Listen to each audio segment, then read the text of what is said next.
put on this computer. It's 7:15. All right. Good evening, everyone, and good morning to our friends from Tokyo and Zambia. Thank you so much for joining us again for another session. Hopefully, we'll learn quite a bit, as always. Just a quick review of what we talked about last week, which we started with accountability. So a week before that, okay, Daniel, thank you. No problem if your camera's not working.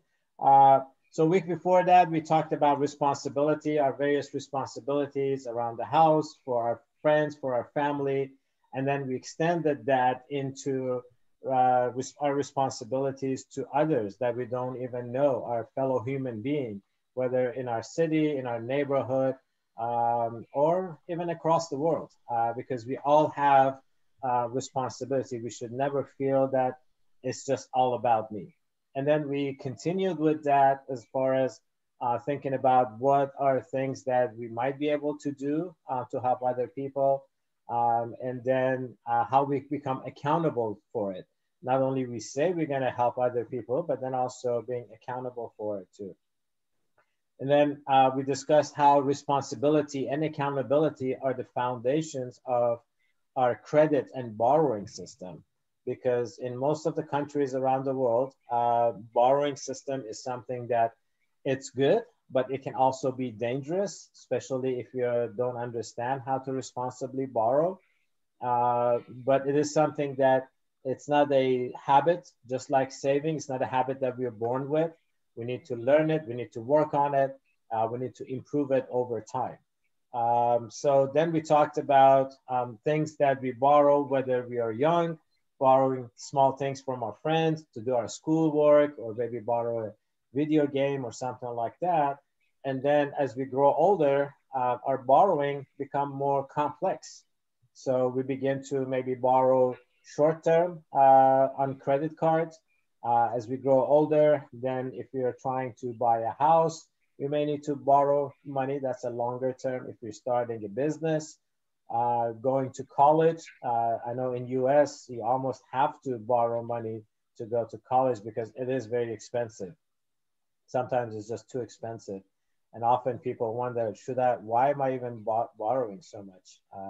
Does it even make sense to go to school? I believe college in Canada is still free. Is that correct? Daniel, do you know? Did we lose him? Any of our, it's good. Is it free? Is when you go to university, is it free or do you have to pay? Have to pay. Oh, you have to pay. Okay, so you got to start thinking about. All right, Jackie also says that you got to pay. All right, and I don't understand why the universities are getting more and more expensive. So we need to be responsible. What we borrow, we have to pay it back. They're often collaterals, especially like when we buy a house or when we buy a car. So we really have to be thinking about how we can repay it back and be completely responsible for it. So before we go too far, did anybody get a chance to talk to anyone outside of this group about responsibility and accountability? Did anybody get a chance? Either you can unmute your microphone or you can put it in the chat. Go ahead, Daniel. Oh, I thought you were going to say something. Ken? I'm not really sure about accountability. And what's the other one? Responsibility. Responsibility was the week before. Responsibility, I know, but accountability, I'm not really sure. Okay. All right. We'll learn as we go along more about it. Ken, did you want to say something? We missed you last week. Well, I think with responsibility, one big thing with being responsible is never take on more debt that you can really handle. And the other thing is you have to really ask yourself, if you're struggling to make your bills, America has become a society of instant gratification. We need it right now. Mm-hmm. And we don't stop or think of the consequences of, and the retailers are fueling it, because when like a furniture store gives you, a low interest for 3 years or no interest, with minimal payments, people just go off and enjoy their furniture. And then when the bill starts coming, and if they have any other unforeseen circumstances coming, then they got all this kind of pressure just to keep up with the Joneses. You know what I mean? It's Yep, very good. So you said it exactly. And it's not just in America. Unfortunately, it's the greed system that is just taking over the entire world. That because now we can see things. Remember, we on the first session, we talked about our desires. Our human nature is that we want things, especially things that we see and we eat.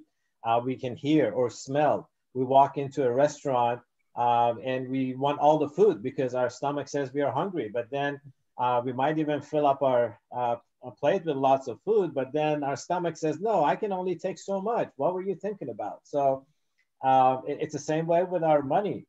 We go to a store, or these days we don't even have to do that. We, on our phones, on the TV, we see all these new things, latest technology, latest gadget, and our human nature says that we want it.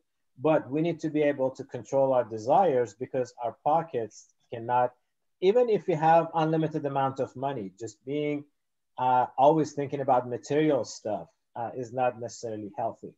So with that, tonight's lesson is about thankfulness, and Ms. Irma is going to facilitate tonight. Thank you. This is probably one of the most, well, I say important, but it's vital to learn the lessons of thankfulness.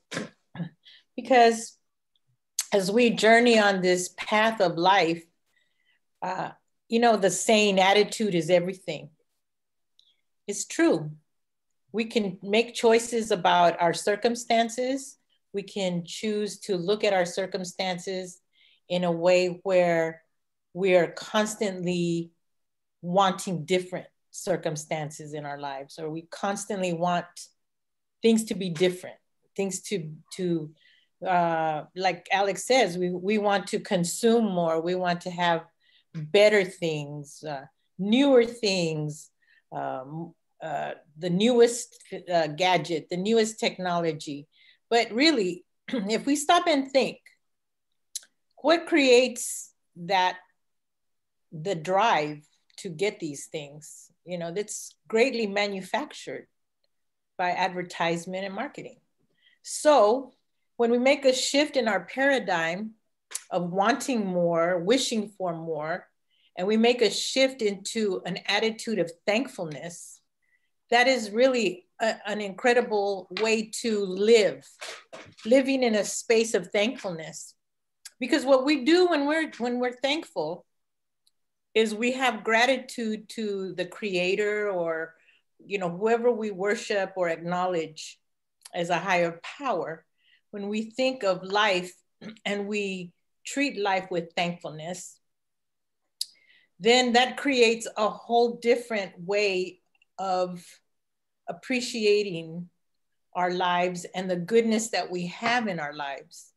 For example, we had a little exercise, didn't we, Alex? Yep. Are we ready? And in this exercise, we were thinking about the things that we're thankful for. If you stop and take an accounting of all of the things in our lives, I call them blessings. Other people might just say the good things of life, the things that we have been blessed to have, or the things that we've been honored by the universe to have. And so here we have an exercise, because what we need to do sometimes is we need to stop and think about the things that we have, the way that our lives are, the things that we have as far as the things that are not seen and the things that are seen, the tangible things. So in this exercise where we are taking an account, doing a little audit about the things that we are thankful for, here we can identify the things that we're thankful for. And now when we go further and think about them, is this item something that I must have? Is it an item I can live without? Or is it something that, if you really stop and think about it, is it really necessary to have this? So we need to really start thinking about life and the things in our lives as how really important are these things to us. We have right here, Alex has food as an item, and everybody agrees we have to eat, so we must have food. But what are some of the things that you are grateful for? What are the things that you can identify right off the top that you are grateful for? Can you? Yeah, let's have that in the chat, please. So everyone, if you can put it in the chat, what are Yes, some of the things that let's put you're some thankful of those. for? And then I'll type them in. So think about things, and they don't have to be necessarily material stuff. There could be a lot of things. There's so many things that we have, and often we forget about. Yes. Let's see, who's all right? House to live, okay. Excellent. I'll see how fast I can type. For health, okay. That's fantastic, Ken. That's so important, isn't it? Education. Yep. We actually have a video for this lesson, and I'll share the video with you. I forgot to share the video for last week, but there is a video that we watched for this lesson, which is about why we need to be thankful for education and whether we could potentially die if we don't have education. All right, let's see. Daniel, Paula, what about you guys? Audrey, Christine, what are you guys thankful for? Let's see who else is on the call. Thomas, I think Thomas is, yep, Thomas. This is all we are thankful for at this point. I'm sure there's a lot I think, more. Steve, I think to me, I am really very thankful about just being alive and having good health. To me, that's the essential thing to me. I don't attach my own being thankfulness to anything. I just feel that I should just be thankful for just waking up every day and reflecting strong and being good health. To me, that's the most essential thing that I'm really, really thankful for. And hasn't that come to become a more prevailing thought because of a pandemic? You know, the ability to wake up in the morning and feel good in your body is really a gift. That's it's it. a tremendous gift. Yeah. Yep. Paula, what about your puppy? You have a puppy, correct? If I remember. Are you thankful for your puppy? Yep. Thomas wrote pet in there. Okay. Yes. Pets are wonderful companions. So now we'd like you guys to kind of think about, so we have these 3 columns in here.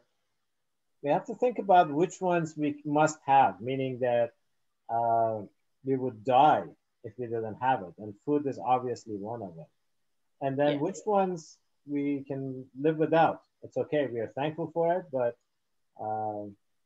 we don't have to have it. Kaylee says, I'm thankful for good friends. Okay, yep, we have that. Friends and family, we have that in there. All right, so let's go down the list. Let's just say shelter. Is shelter an item that's necessary?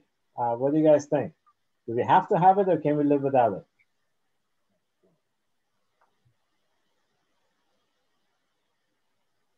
Okay, so Paula says we would die without food, water, and probably a place to live and shelter. Irma, what do you think? Do we have to have shelter or can we do without? I know quite a number of people that are surviving without shelter. So I think that's something we can live without if we had to.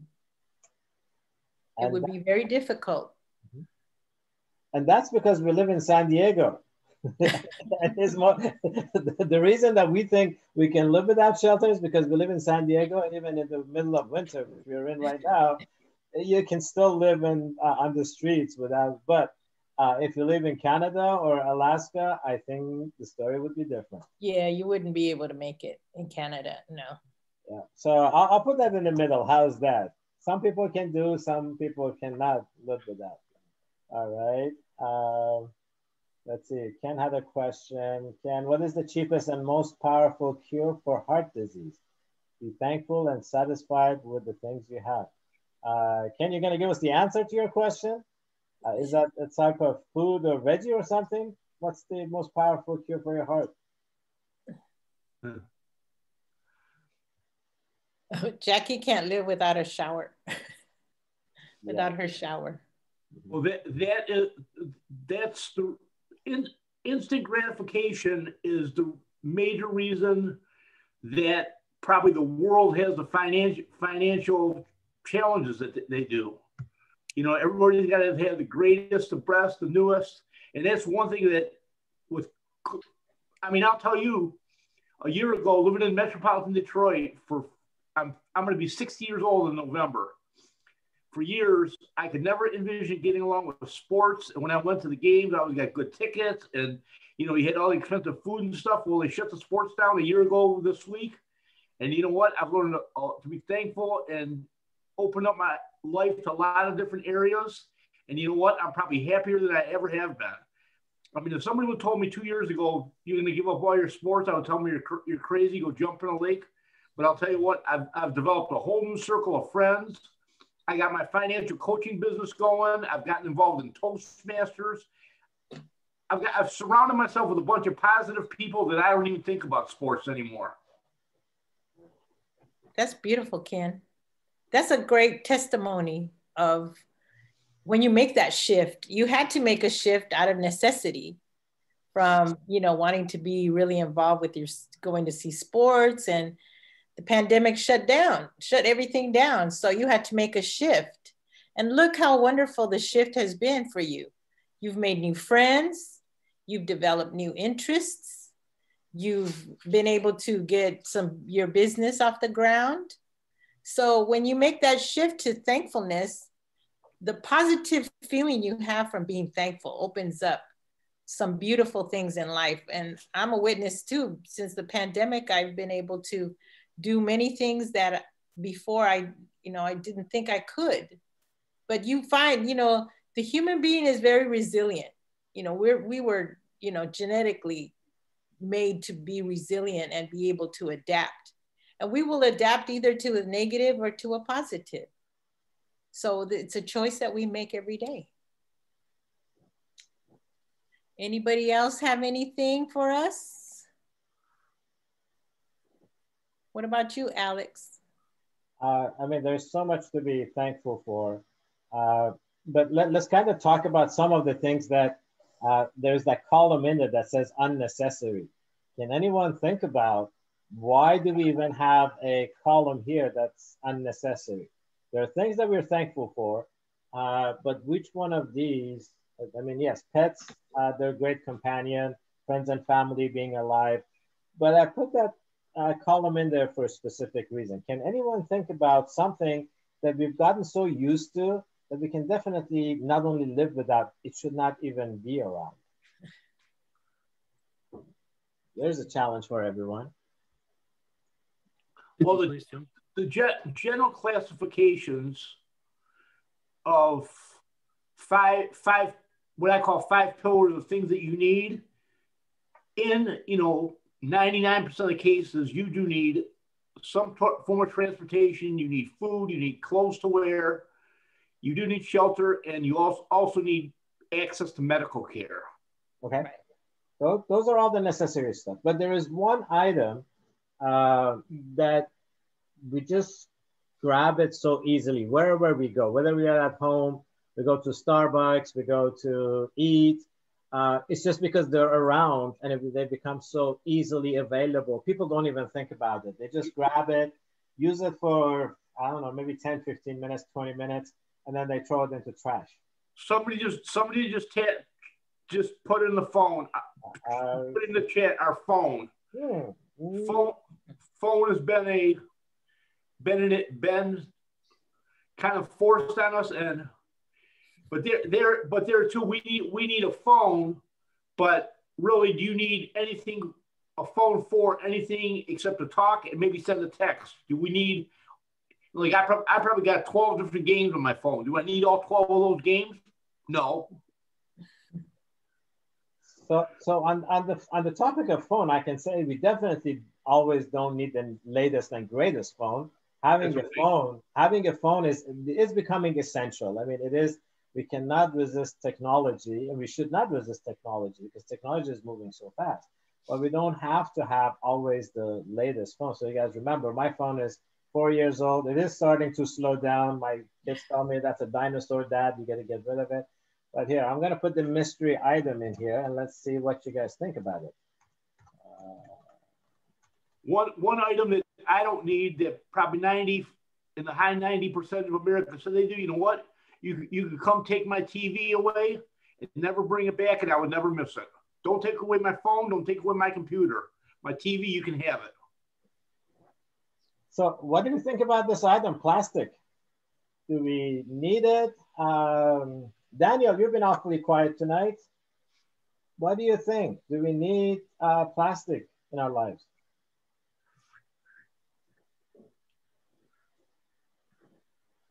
Where is everybody tonight? What plastic? What form of plastics do you see around you? Like water bottle stuff, but that's polluting the ocean sometimes. Yes. Do we need water? Do we need plastic bottled water, or are there alternatives? Alternatives. Yep, that's good. What else can you think that is plastic that we see around us that we can definitely do without?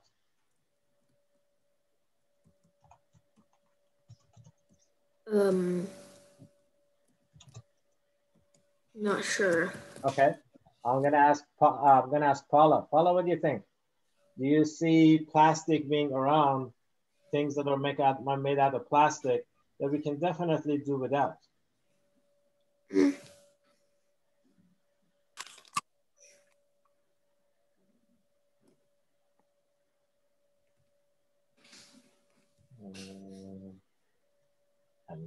Okay, so here's my thought is that plastic has become such a big part of everybody's life, and because it's convenient, we just kind of grab it. We go to a place to eat and we grab a plastic cup just to drink 1 cup of water, and then we throw it away.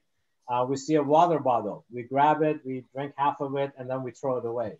We never think about, and even if someone tells you why you're doing that, people often say, well, that cost only 10 cents. It's like, well, it's not about the cost. Yes, it does cost very little. But then even if you look at it, I did the calculation once. If we take a plastic bottle water, which I thought I had one around here.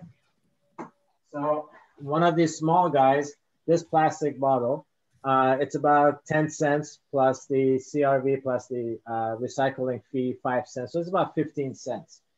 But with that 15 cents, I can fill this bottled water 2,000 times from the sink. And the water is a lot better. But people have become so used to it that we just grab. We see a bottle of water, we grab it, we drink half of it, and then throw the bottle half full into the trash. Just kind of look around you. How many times have we seen one of these guys half full in the trash? And people, because this costs so little, because it costs only 10, 15 cents, we don't think about it. Oh, it costs very little. It doesn't make any difference. So it's not always about our money, but it's about the environment too. We are totally destroying the environment with this stuff. All right. People. And if I could add something to that, it isn't just the plastic per se that is harmful to the environment. It's when plastic is being manufactured, there are all these chemicals that go into the environment, including lead. So you have, plastic that is, the manufacturing of this plastic is emitting so much harm into the environment. And even some plastic bottles, if they get overheated, they're also emitting chemicals into the water that you're going to drink out of that bottle. So there's many reasons why plastic is harmful, not just because it's, polluting the environment. It's everything that goes into manufacturing the plastic as well. That's harmful.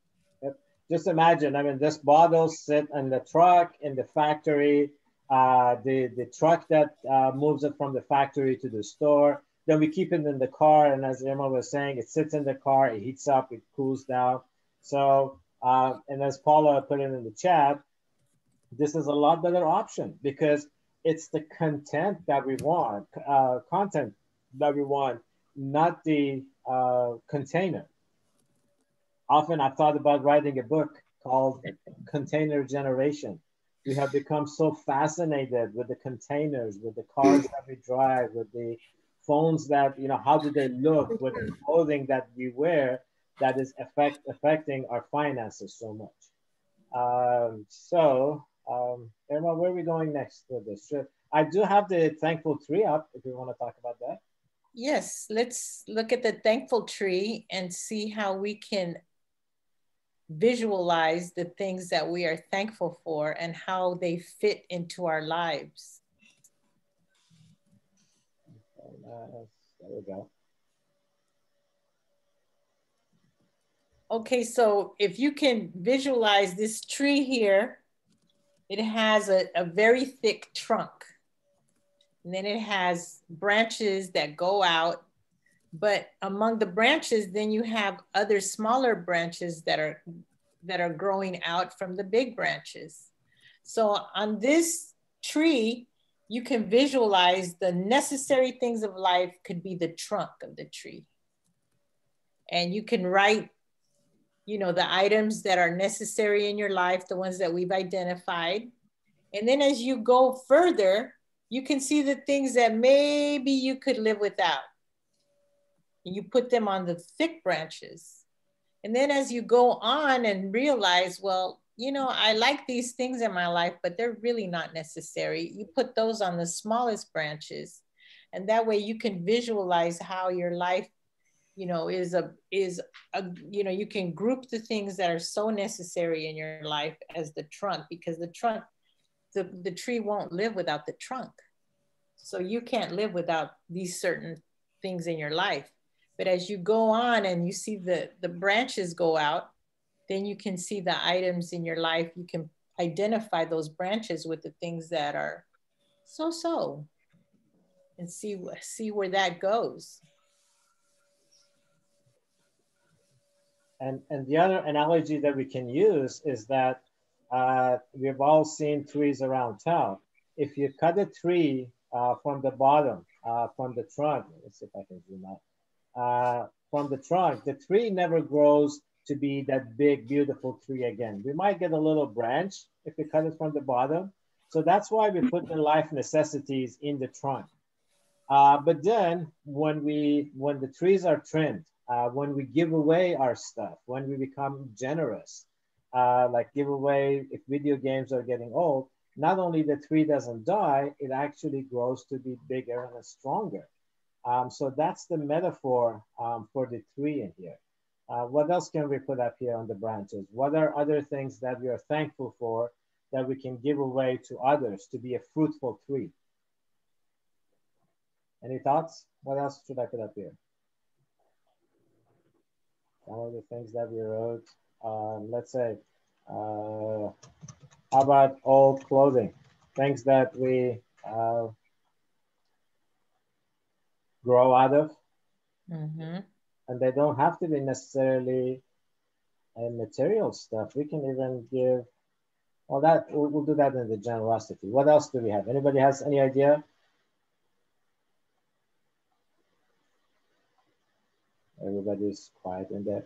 So Irma, you did ask me if there was a scripture for this, and I said no, because it's not in the beginning, but I do have actually something I'd like to share. Let's hear it. So I'm going to pull this up. I'm going to stop sharing and then share something different. So there is a scripture in the Bible that says, nope, not that one.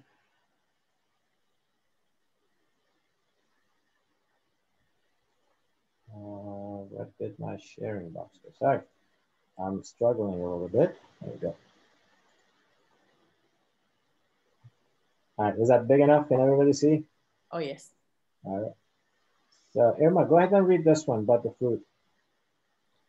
But the fruit of the Spirit is love, joy, peace, long-suffering, gentleness, goodness, faith, meekness, temperance.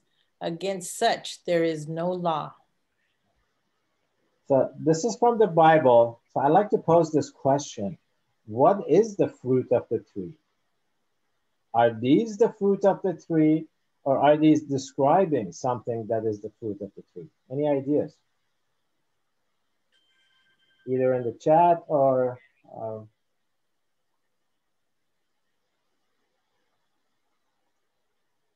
because of two things. It says fruit of the spirit is, it's a singular.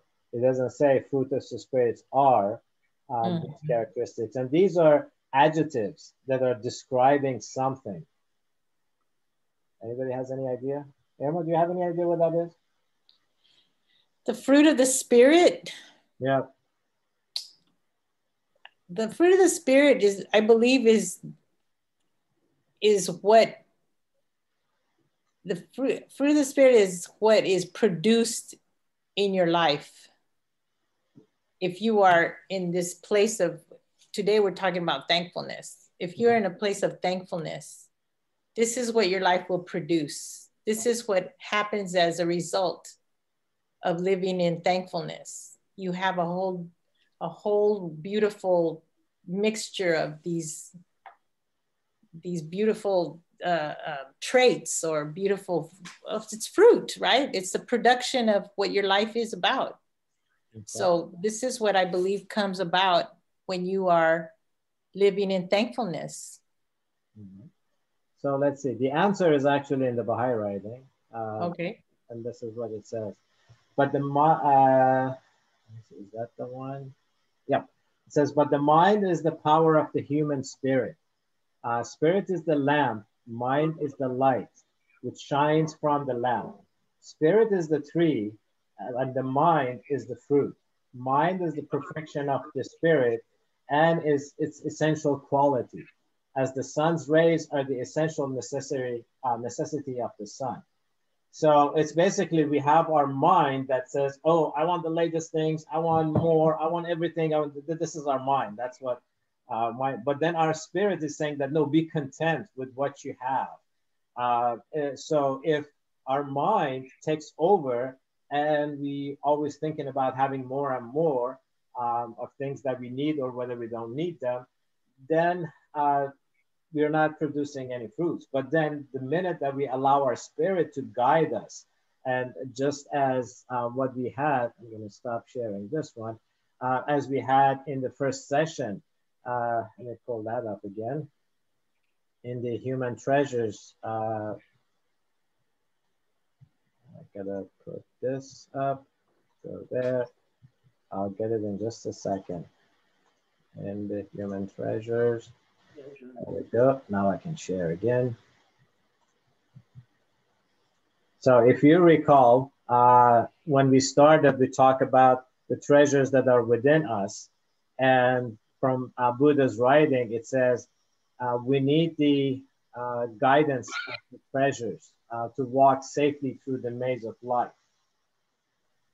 Like this, just a little smaller. So here it says, just as treasures are uncovered from the earth, so virtues appear from good deeds, and wisdom appears from a pure and peaceful mind. To walk safely through the maze of human life, one needs the light of wisdom and the guidance of virtue. So that's why it's so important for us to allow our spirit to guide us instead of our mind to guide us forward in that. All right, let me just take a look and see. I think what was in our syllable, just thankfulness, or I think we had, or we're gonna do respect also. Yes. Okay, so let's jump over to respect. I know we didn't make the assignment for it. But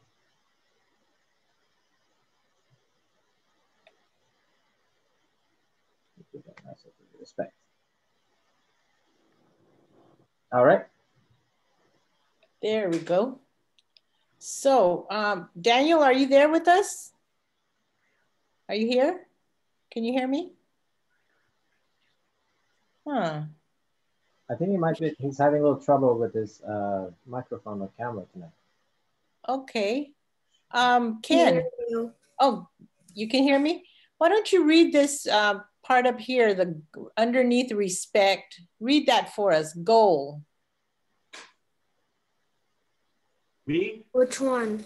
Where it says respect at the top and underneath it says goal. Okay, where it's highlighted. I don't go. Learn to live a respectful life by respecting everyone and everything in our surrounding. Okay, continue, please. We show respect by speaking and acting with courtesy. We treat others with dignity and honor the rules of our family, school, and nation. Respect yourself, and others will respect you. Thank you. That's so true, isn't it? And how do you show respect? We can identify the things we respect and the way, and we can name the things, but in naming the things we respect, how do we show our respect for those things? Shall we write a few down? I'll respect myself first. Okay, respect yourself. That's great. And how do you show respect for yourself? Being able to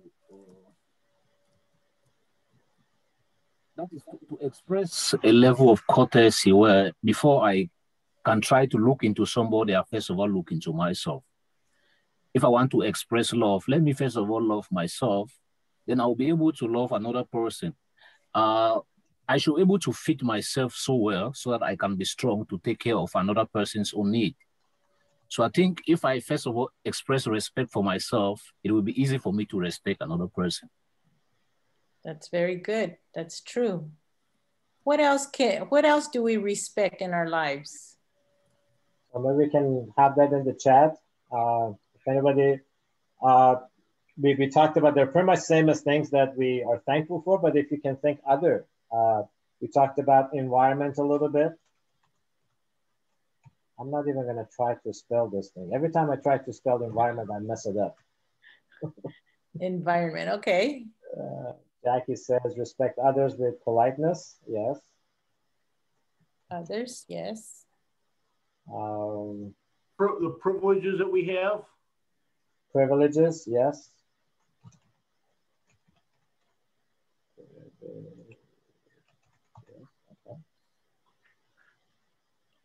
A question here. Do we think that our society, current generation, current society, is it a thankful and respectful society and generation or not? What do you guys think?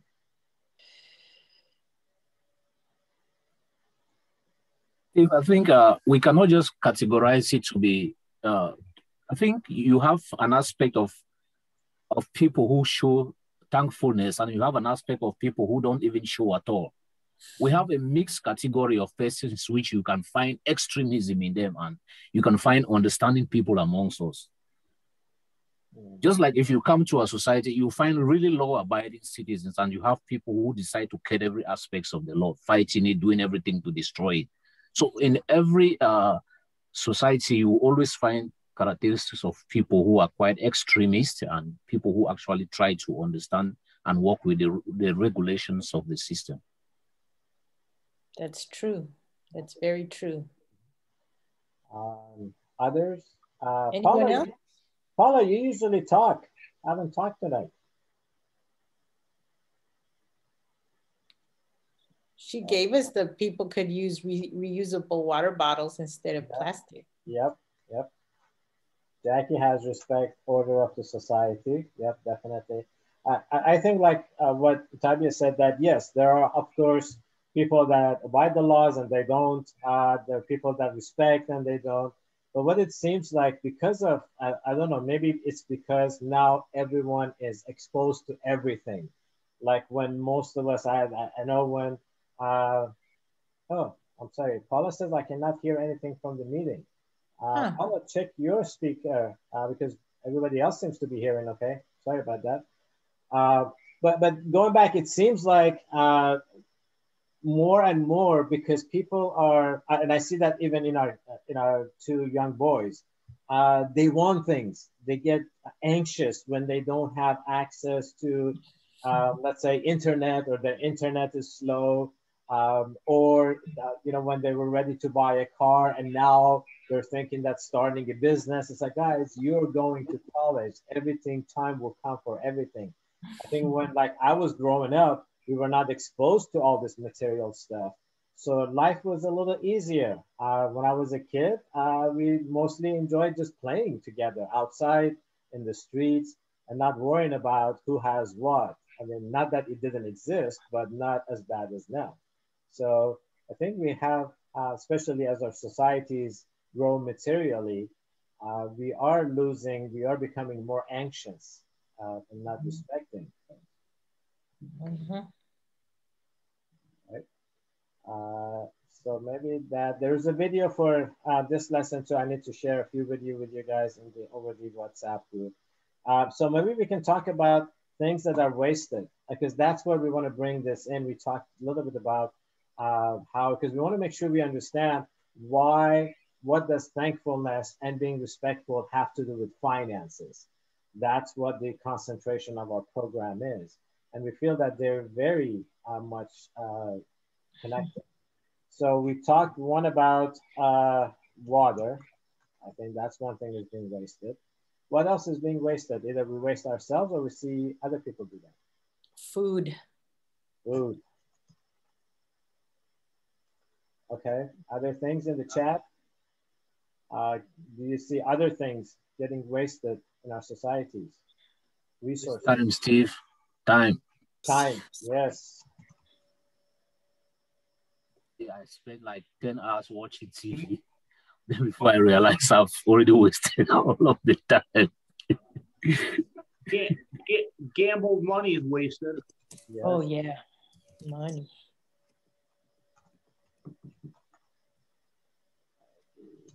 Okay. I'm going to put that in there. Jackie, you wrote hydro. What do you mean by hydro? I think Paula had something in there. Let's see what it's clothing. Yes. Clothing. Yes. That's good, Paula. That's very good. Yep. And I think Paula hit it right on the nail because it is. We're going, our trend is going so fast, or technology is going so fast that if we don't have the latest or what's the fashion, we get laughed at. People also waste shelter. Do you know that? I'm sorry, what do they waste? People waste shelter. You find a very big house owned and controlled by two persons while you have 100 people out there don't even have a single place to live in. Yeah. Don't you think these two people are not wasting the shelter? But Tabi, a house which can be they worked hard for it. It's their money.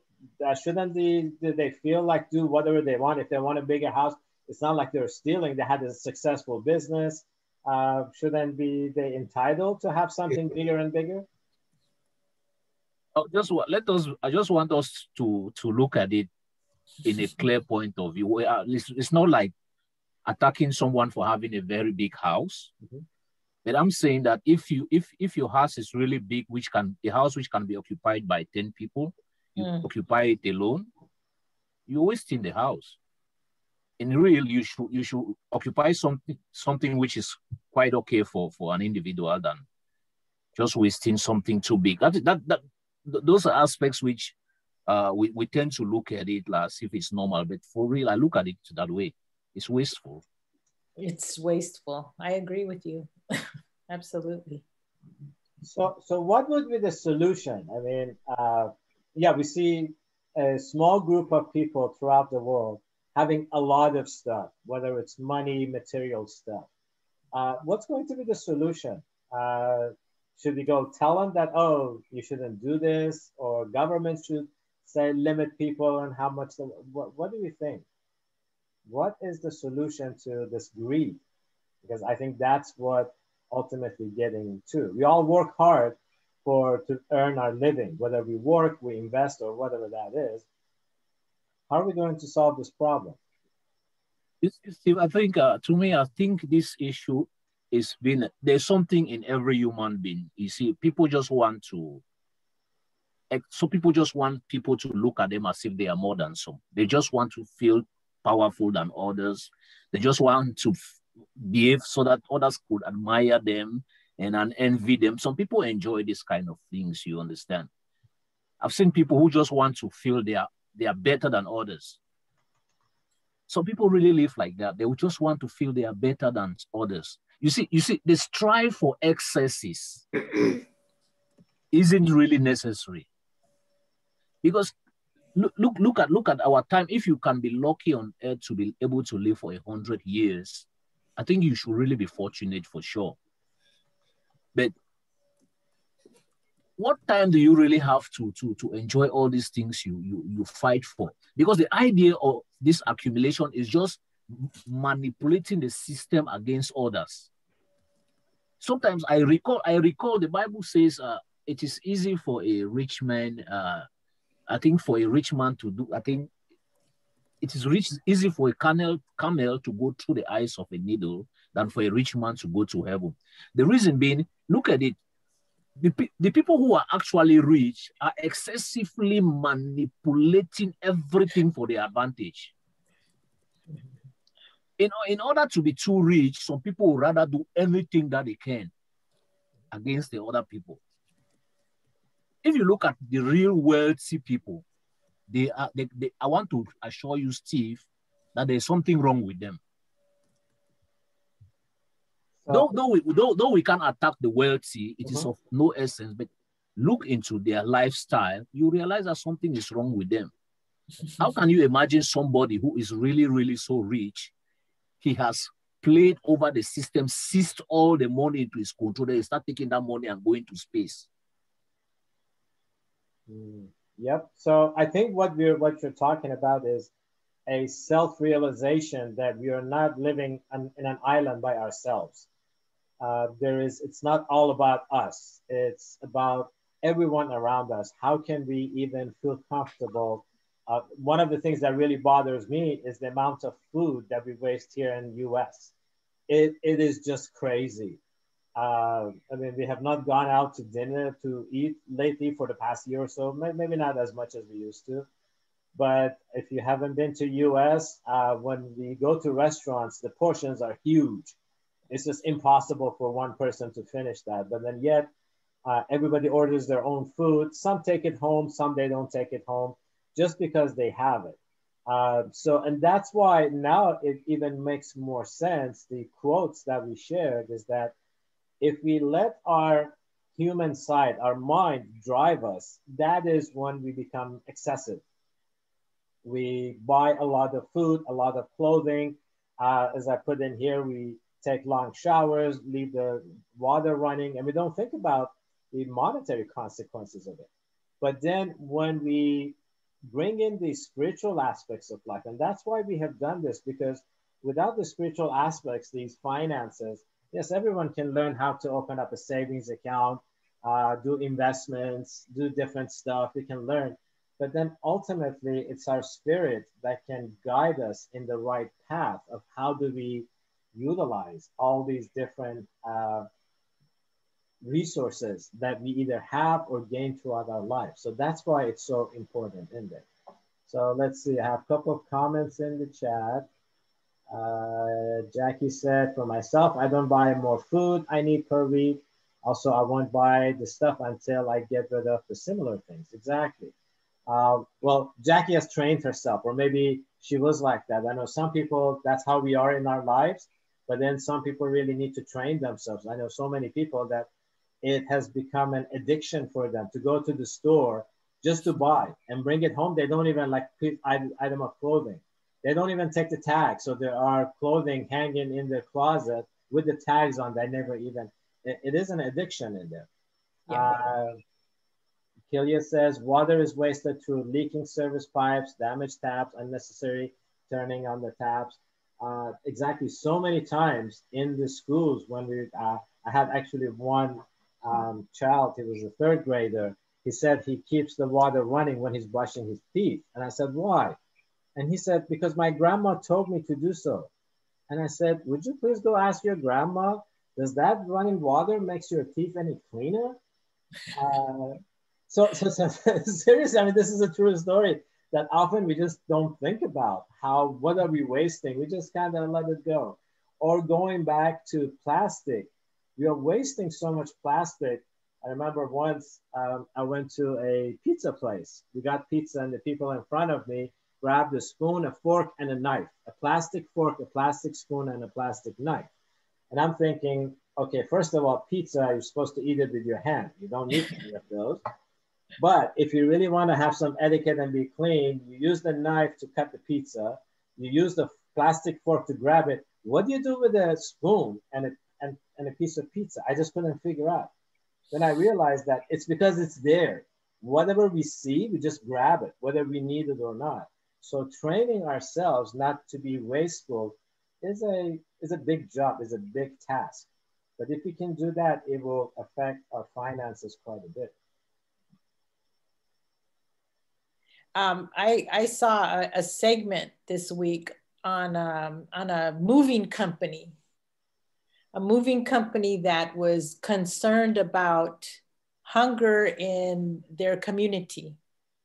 So what they did was they started a food bank, and what they were doing was, like, you know, when people are moving out of a home or apartment, they have a lot of food in the shelves, right? Mm-hmm.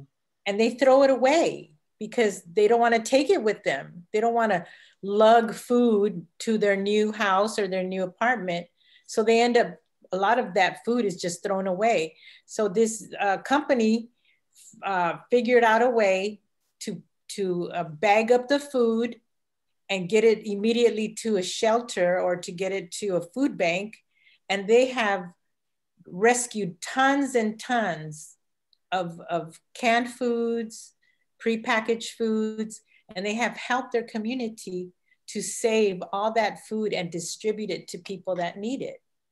So we can think of ways that we can save food and distribute it to others, save our clothing and donate it to the Goodwill, to a secondhand store that is helping people stay employed. And there's just different ways that we can think about saving clothing for others, saving food for others, and making a difference, you know, looking at plastic in a different way and understanding what the plastic does to our environment. So it's very challenging because, like Alex says, it's almost second nature. You see the plasticware and you're just grabbing it without thinking, do I really need it? So, you know, now, especially during the pandemic, when they're delivering food to your house and they give you plastic with it, they give you plastic cutlery. And, you know, pretty soon you're going to accumulate these huge amounts of plasticware that is just the most wasteful thing that you could imagine. So we have to train ourselves to tell, you know, when you call the restaurant, make an order, please do not include plasticware. Please do not include cutlery. I have cutlery here at my home. Yep. So we have to think of these things and start practicing a different way of consuming. And refusing. So what you're describing, Irma, is refusing. I'm actually working on a lesson plan around sustainability. So we have the word recycling, reusing, compost, but then probably, like you said, the most important word is refusing. Yes. It's like, even if we see it, if they're going to give it to us, and a lot of people give me a hard time. It's like, well, what's another plastic fork going to do? It's like, well, it makes a lot of difference. At least to me, if I'm not going to use it, I'm not even going to take it home. I'm just going to ask them, please don't put it in there. Don't do that. I have water bottle, one of these guys here in my office, in the car. When we go shopping, we have reusable bags. Even for produce, don't use the little thin plastic bags in there. So there's a lot that we can do. We just have to think about it. And as Tabia said, we get so consumed with watching TV, social media, texting with our friends, or thinking about what other people are doing that we're not paying attention. What are the things that we can do to set examples, be an example to others, and so other people can say, even when they make fun of us, believe me, I get laughed at many times. My friends, even sometimes family, it's like they give me a hard time. It's like that. You want to go save the planet? It's like, yes, I will.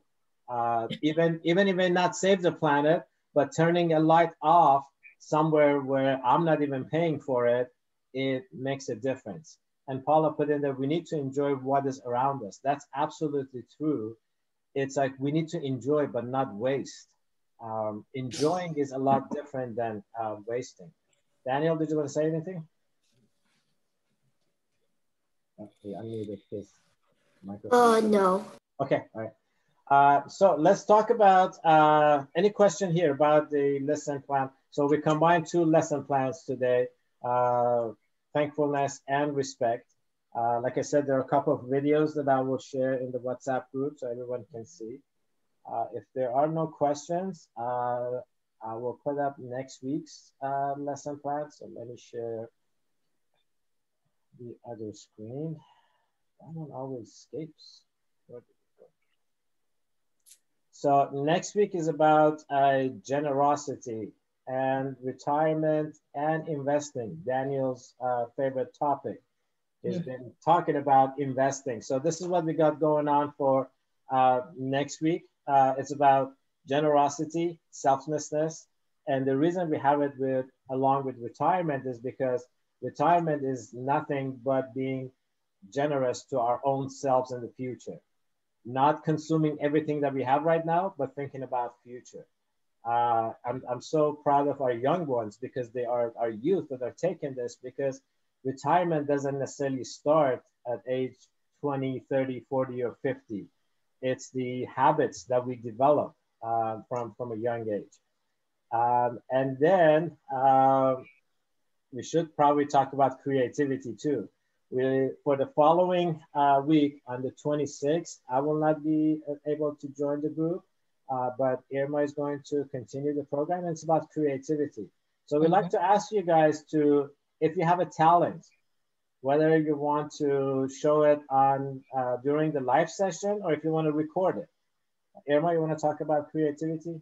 Yes, absolutely. There are so many outlets to our own creativity. I know there are artists among us, writers, singers, dancers, whatever your creative outlet is, you can show us a short video of a dance. You can give us a short video of singing, playing an instrument, a drawing, a sketch, a poem.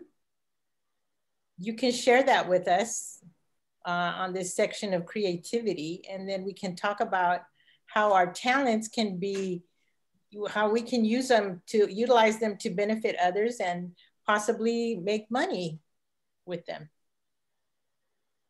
So I give you guys a little secret.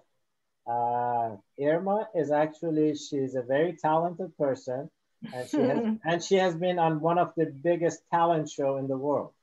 She was on America's Got Talent last season.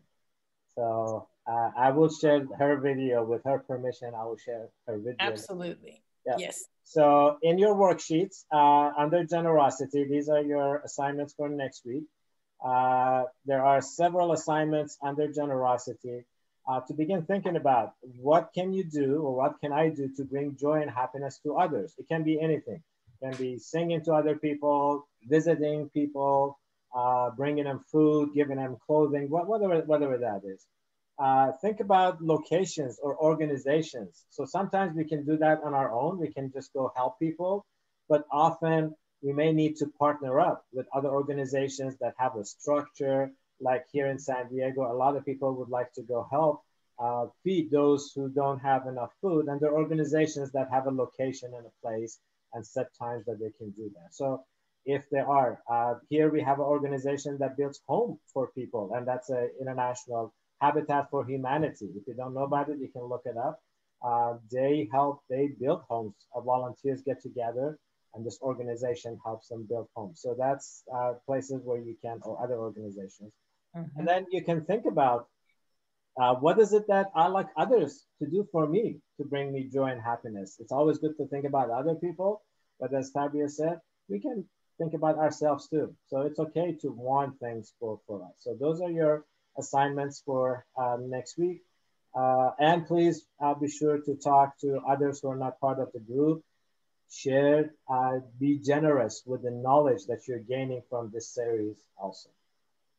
So I don't have anything else. Irma, anything else from you? I do not have anything else. Any questions from anyone?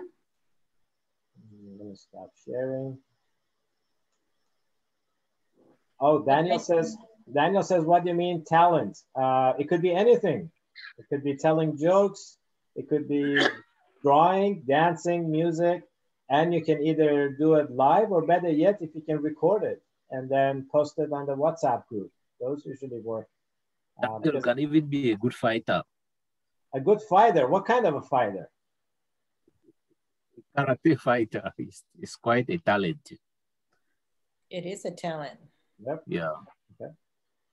All right. Just being able to use your hands and defend yourself in case of an emergency without using any weapons is a very successful talent in our time. Martial arts, that could be a talent. So it could be anything.